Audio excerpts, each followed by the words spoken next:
All right, welcome back from the break. We had a little, I guess you could say, learning curve here with the Easy Razor.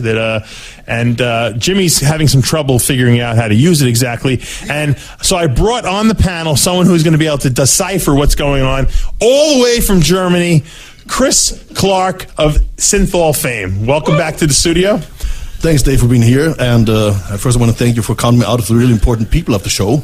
That was great. So. Now, Chris, you're an inventor yourself, inventing probably one of the most well-known supplements on the entire bodybuilding world, scope, so to speak, synthol, your product being called Synthesize.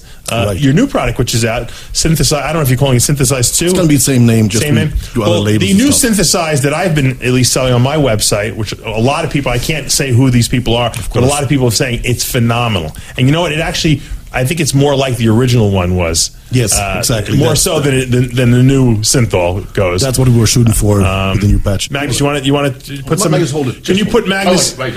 Let's do this properly. Can you? If you shot this, if you synthesize, Magnus, just hold it. Just hold it. Don't talk. Look at him shaking. Are you on meds? No, he forgot his looks like. That's not what it is. Looks like. How many inches do you think Magnus can get on his arms if he used that stuff? On those arms, 20 inches. No way. How many inches can Jimmy get on his penis with those things? More than he can take. Yeah, I wouldn't really. Well, I already answered that question. Isn't it true? But tell the story. Isn't it true that some guy actually tried to inject his penis with that stuff? He didn't try. He did do it actually. Oh, he did. He was using it on his arms for a few months. Right. Was in London, and then he thought, well, if it works on my arms, maybe. And he tried and went straight to the hospital. Of course, was not very smart. And what happened to him? Well, I didn't follow up on it, but I just think he's not going to get it up anymore. Oh boy! Whoa. I think his name was Diego B. Is he in the studio somewhere? I tried, but it did not work. I tried too much, but it did not work for me. I put the stuff down. I'm interviewing someone here, Magnus. You're being disruptive. Drink a slam shot. You like those slam shots. He always comes in here and opens one up and has one when no one's looking. Now, Chris, what are you doing in the United States? You've been here for a couple weeks now? Yes. Actually, I came over. I met some friends from Russia. I've been in Moscow for a while and met some people there which are in the gym business, and they want to expand into the U.S. So you're helping them? I'm helping them.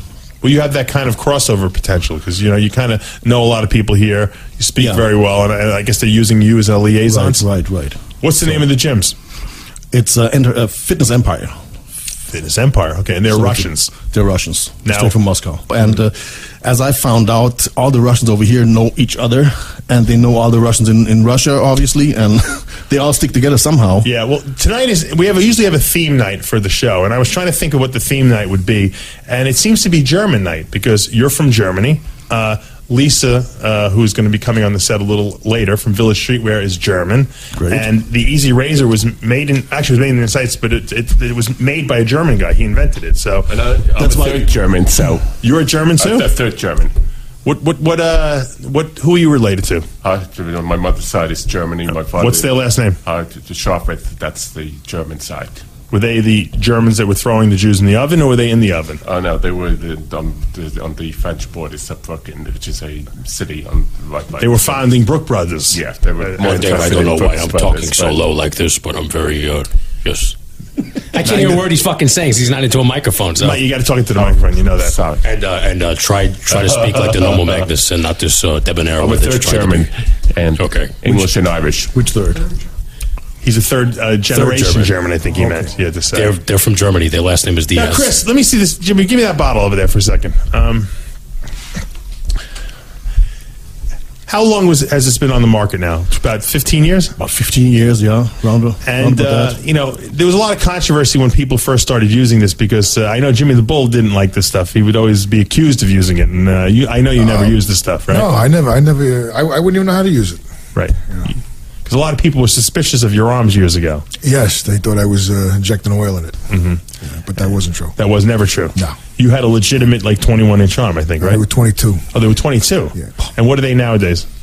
I don't know. Yeah, it's probably 19. Right. Now, Chris, if Jimmy would have put this in his arms again, like now, having had a previously 22-inch arm, what do you think his arms would go up to now if he trained? easily back to 22 within 3 months. Easy. Maybe you should consider this, Jimmy. While I was training, you mean? Sure. Maybe you should consider this just for cosmetic purposes, cosmetic enhancement. You don't compete.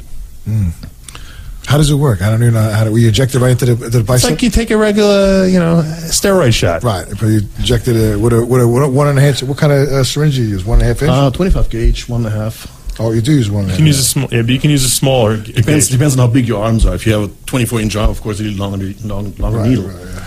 Probably the most famous person who used this didn't Manfred Homburg use this? He didn't use my stuff. He used something similar that they brought out in Germany. It was kind of wacky because it was a Manfred Homburg biologically active substance, and so you've probably seen that Manfred Homburg was always like reddish. Yes, in color, and that was that an immune reaction. Right. Now, when Chris invented this, he tried many different oils before coming up with this formula that's top secret. Definitely. And you had some problems, didn't you? I had some problems because I used amounts that you shouldn't use, actually. Right. And what happened to you? What was the worst thing that happened to you when you experimented with stuff? After I experimented on yourself? Yes, he did. Of course, I've been a writer for steroids on that topic for like 20 years, and everything I write I have to experience. So I took every drug that you see in a steroid book. I took. I made for some time. You know about the clenbuterol? Clenbuterol, yes. Clenbuterol, yep. You were one of the first people to test it out? Well, that's a long story. Make short. They say that cattle gets it in large amounts and builds muscle. So I calculated the dose down to a human being. Right. And ended up using 100 taps a day for 3 months. Per day? Yes, that was huffing and puffing. I'm still alive, you see. I'm still alive, you see. Did you put muscle on from it?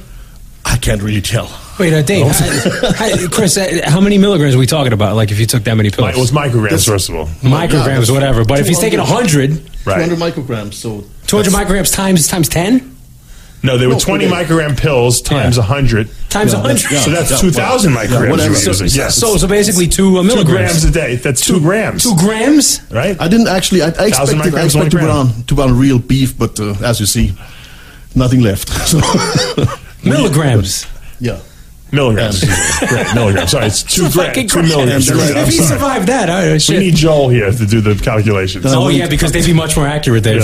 Yes. I went to the synthol. I tried that, of course, on myself before I involved anybody else. Because I can't go the way other people do. They find new stuff. They test it on their people, and if they don't die, they use themselves. Right. And that's not the way. So what was the worst thing what was the worst oil that you tried that had the worst reaction? That was actually in Morocco. I was staying in Morocco for a year, and I couldn't get the real stuff, and I used sesame oil straight from the pharmacy, which you would think would work because that's what they use for testosterone. Right. What happened? But in big amounts, it's a biologically active oil, and the more you inject, the more bacteria you inject, and you get a adverse reaction. So I was really, really sick. Is that why that some guys that take too many anabolics, like thousands and thousands of milligrams a week, will get that immune reaction too? Because it's probably from the sesame oil. It's not even from the drug. No. Yeah. It's more from the oil than from the drug itself. So how did you finally come up with the oil that you used for this stuff? Well, I went through all the books, and finally I got to an oil that's biologically inactive. It doesn't raise your immune system. Right. And then I started using it myself, and actually, I went to a dose of 15 cc in the triceps. 15 cc's in the triceps? Yeah, and 15 in the biceps, and that's really given me trouble. I came down with a very slight case of embolism, probably because... embolism being a traveling clot in your bloodstream. Wow. Yes. Not good. No, not good. Yeah. I was kind of spitting a little blood in the morning. Were you really? Not too bad. Not too bad, no. Now, most normal people don't do 15 cc's at one time. Most normal people don't spit blood in the morning. That's true. And so you realize at that point you should back it down from there. At least that, yes. What was the cue that you should back it down? The blood spitting, or blood coughing? Actually, the really blood clots, or the sweating convulsions. As a matter of fact, that was worse than when I was diagnosed with cancer later on. That's right. You lost a kidney. I lost cancer, a kidney, and you're still alive. So we're very happy for that. And that I didn't had nothing to do with the synthol. No. All right. That was genetic. That was genetic. If anything, the synthol probably killed some of the cancer off. I don't know. I don't think that's ever been tested out, Jimmy. You can start doing some cancer treatments if you want. Be an invention? That's right. A new invention, Jimmy. It could be, yeah. Well, Reverse cancer cells. doing the research for the substance. Finally, when I found the base substance of that stuff, I did some research and had some lawyers check on the patent rights and everything, and found out that the base substance is the same as in very expensive cosmetics, and it even makes hair grow. Really? So Jimmy can grow some hair if he starts taking this? I gotta get that. So Jimmy, you can get big arms, and you get big arms, and your hair will grow better. Would I inject it right to the skull? How does that work? Well, I really can't tell. The only hair that grew on me is on my back. So, well, you still have a little bit of hair too. You're like me. You I had hair down to here 5-6 years ago. I got the razor. That's true, you did. Yeah. How come you shaved your hair? Oh, that was a nightmare, actually. My girlfriend was bitching at me all the time for my hair. You look terrible. And we've been at a couple where the girl was a hairdresser. I can cut your hair, and I gave in, and since then, look at me. Now you look like just a regular German guy. Oh, God, give me a break. Chris is originally from the United. You were born in the United States, weren't you? In Colorado. Yeah, in Colorado. And then how old were you when you moved to Germany? Don't tell me. I have no idea. You don't even know. They just took you and kidnapped you in the middle of the night. Yeah, and then I stayed over there. Gotcha. Okay, and you I grew up raised in there. Germany. And Your parents from Germany, Chris? My mom's from Germany. Yeah. Yeah, he looks German though. You look like you have that German look to you. I don't know why, but I thought you looked like you make BMW. You sure he went in the SS? He was probably testing drugs on people in the SS. He might be.